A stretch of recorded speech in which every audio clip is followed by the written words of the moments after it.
কিশোরগঞ্জ সদরের যশোদলে দুই পক্ষের জমি বিরোধের সালিশ করায় অ্যাডভোকেট মোশাররফ হোসেন সজীবকে ইন্ধনদাতা আখ্যা দিয়ে সংবাদ সম্মেলন করায় ফুঁসে উঠেছে এলাকাবাসী। কিশোরগঞ্জ সদরের স্থানীয় একটি হোটেলে মোশাররফ হোসেন রনি একটি সংবাদ সম্মেলন করেন।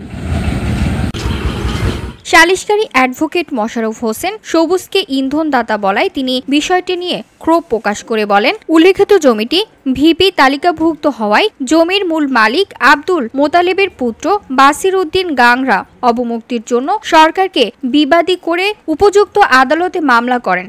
দীর্ঘ শুনানি শেষে জমির মূল মালিকের পক্ষে আদালত রায় ও ডিগ্রি প্রদান করেন। পরবর্তীতে বাদীর চাচাতো ভাই শাহাবুদ্দিন গত 10 তারিখে সহকারী কমিশনার ভূমি কিশোরগঞ্জ সদর হতে ২১,১৭৮১ নং রসিদ মূল্যের উক্ত ভূমি সরকারের কাছ থেকে লিজ নেয়, যা সম্পূর্ণ অবৈধভাবে লিজ নেওয়া হয়েছে।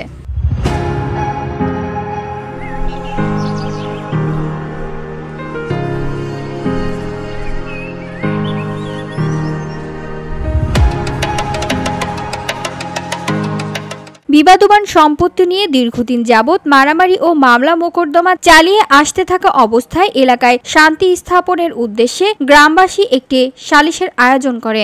এতে মোশাররফ হোসেন সবুজ সালিশকারী হিসেবে উপস্থিত থেকে মীমাংসার উদ্যোগ নিলে দুই পক্ষ মেনে না নেওয়ায় সালিশকারীরা দরবার শেষ না করেই চলে আসেন। পরবর্তীতে বিষয়টি নিয়ে দুই পক্ষের মধ্যে মারামারি ও মামলা হয়। সবুজ আমরা দেখছি না তার সে মারামারি কিছু করতে, মারামারি তো জড়িত না, আমরা মারামারি তো তারা দেখছি না, আসে আইসেও না। আর দরবার আইসে শেষ করতো, এটা শেষ হয়েছে না, পরে বেটা গেছে লোকজন।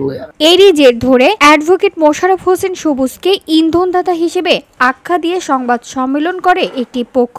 তিনি আরো বলেন, তার বিরুদ্ধে আনা অভিযোগটি অসত্য ও বানোয়াট। এই নিয়ে এলাকাবাসী ক্ষোভে ফুঁসে উঠেছে। গতকালকে পৌরসভার একটা স্থানীয় হোটেলে যে আমার বিরুদ্ধে সংবাদ সম্মেলন করে আমাকে ইন্ধনদাতা হিসেবে যে সংবাদ প্রকাশিত হয়েছে, এটা আদুত্তা বানোয়াট ষড়যন্ত্রমূলক পূর্ব পরিকল্পিত। আমি এটার সাথে জড়িত নয় এবং আমি কোনোদিন এই ব্যাপারে জড়িত ছিলামও না। VOD Bangla news desk.